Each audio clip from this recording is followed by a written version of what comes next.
last one, we have our slip knot. Try to put that little extra yarn in the back there. But we take, this is where my arrow is, this is my starting peg. We are going to take and put the working yarn and pull that through that slip knot. We're going to go into the next peg. We're going to do the same thing. We will be doing this all the way around the loom, and then your last loop you will put right on that very first peg.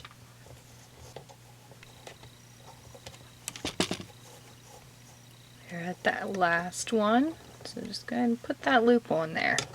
Now we will be doing our first 15 rows, which is true knit and the purl stitch. So remember, these ones we knit.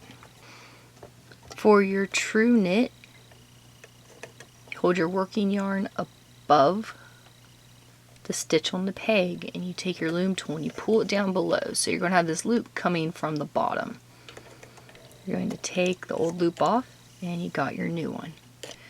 The purl stitch is the opposite. Your working yarn is below, and then you pull it up, creating a new loop, taking it off, putting it on. I'll show you both a few more times. One way that helps me to remember is when you knit over. So the yarn is over the stitch on the peg, but we're doing knit 2, purl 3. So this one's a purl.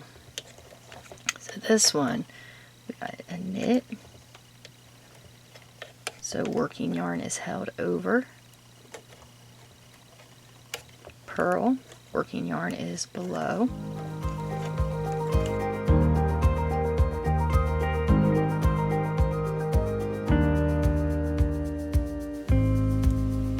Now it's time to add our secondary collar in.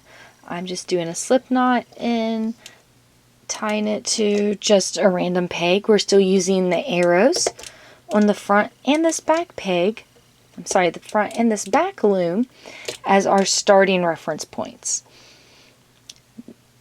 This is our double knitting, so we will be working in blocks of 5. Our first block, I will be referring to the outside as the main collar, so the main collar is purple for your first 5 pegs.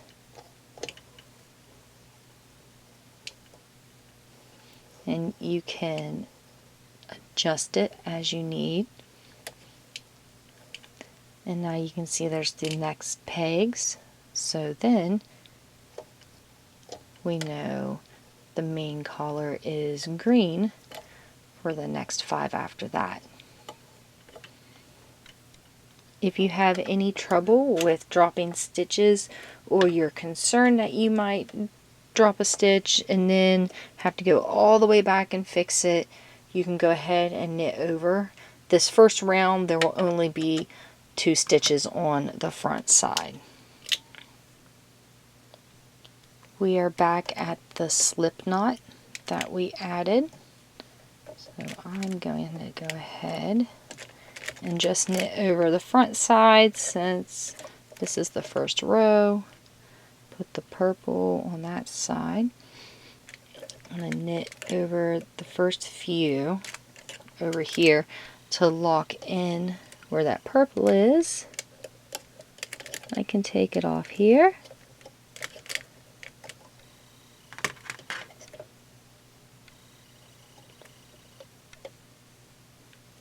And then we'll weave the end in later.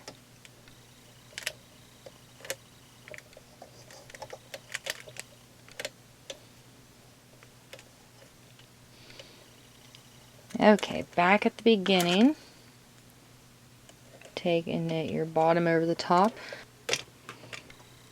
We have just completed round 1. Now, round 2, we are starting at the top of the diamond shape. So as you can see, it'll be 2 of your main collar, 1 of the background, 2 of your main, 2 of the background, 1 of your main, 2 of the background. Set this right here while I work.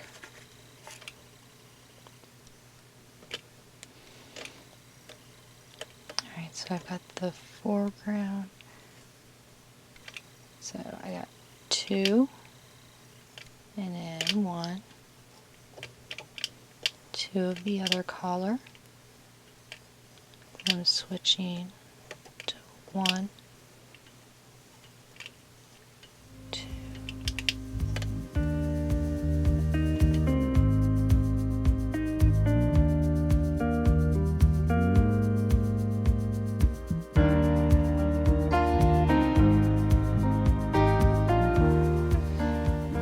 We want to take some of the bulk out of the hat before we cast it off. So I'm going to do 2 rounds of decreases. And how that works is I'm going to take the stitch from the front peg, move over 1, that matching stitch on the back peg right here, and move it over 1 as well.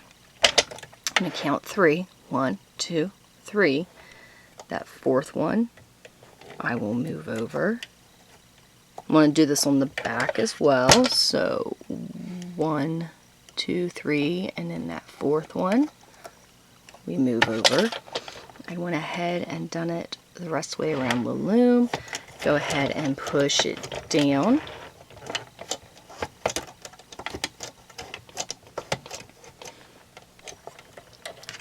Now work 1 round, and you will be skipping these empty pegs. When you're done, this is what that round will look like. It's going to look a little odd in spots because where you decreased, you're no longer going to be using those pegs. So you're going to see a little extra stretch in between those. You go ahead and knit the bottom loops over the top. Now you see where those decreases are? I never did knit those over, so those will be treated as one and knit over.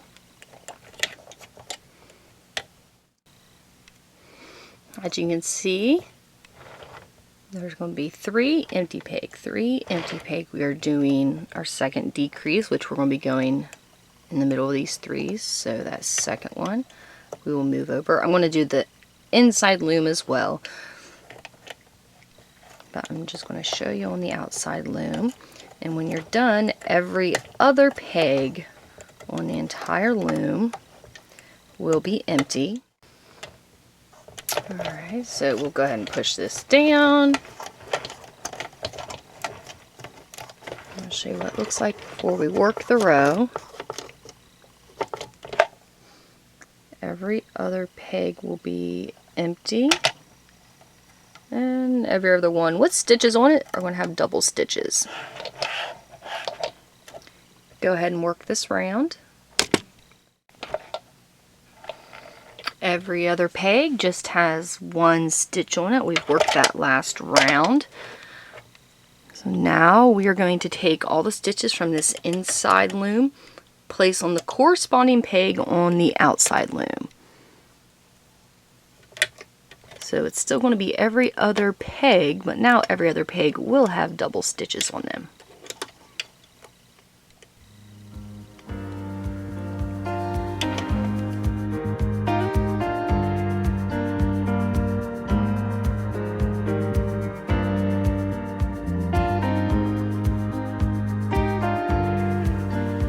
Time to get this thing off the loom.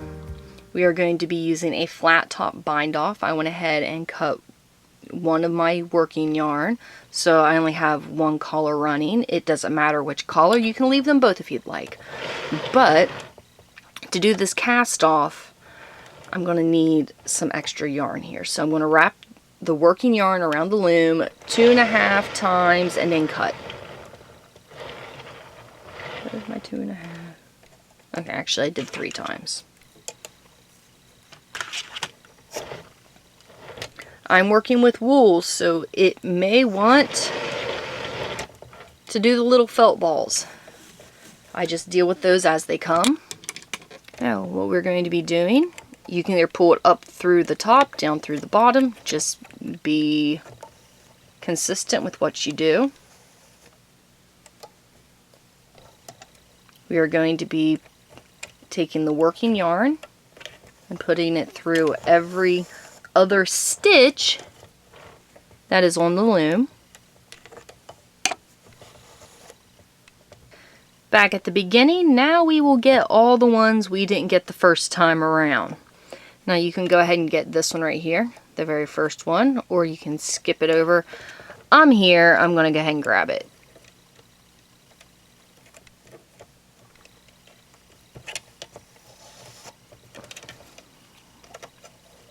Already got that one, so I'm going to take this one.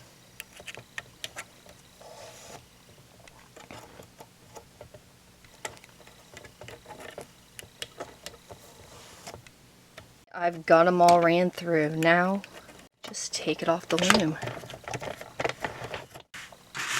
And here is what you have. So we did 1, 2, 3, 4. We did 5 repeats, and then the rest we just kept with the solid collars. If you want to turn this into a neck warmer, instead of doing your decreases, go back to the 1 collar and do the 15 rounds of your ribbing. But now we need to tighten this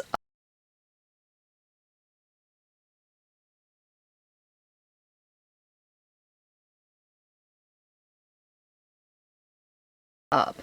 We've got 2 rounds going here, and you want to be careful tightening it up so that this strand right here doesn't snap. With it being wool, it might want to try to catch to some of the other ones. Let's see, there's that strand and that strand, and we need them to kind of almost tighten up individually. It's like I'm pulling, trying to tighten up the one on the inside first.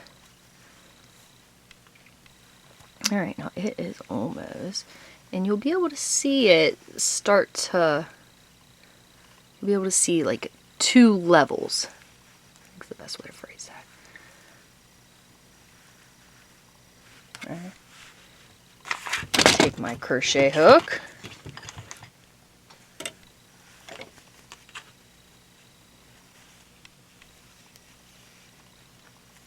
I'm going to take both those down through the middle.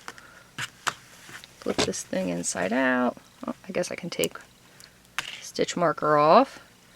Weave that end in. I'm going to tighten this up some more. Try to tighten it as much as you possibly can without it breaking. I want to tie it off with that other strand. Now you can use a tapestry needle or a crochet hook, whatever you prefer, to weave your ends in. It really doesn't matter. Just weave them in to where they're not hanging down and in the way. Let's flip this inside out and have a look.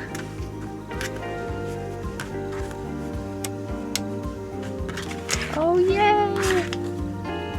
I love this design.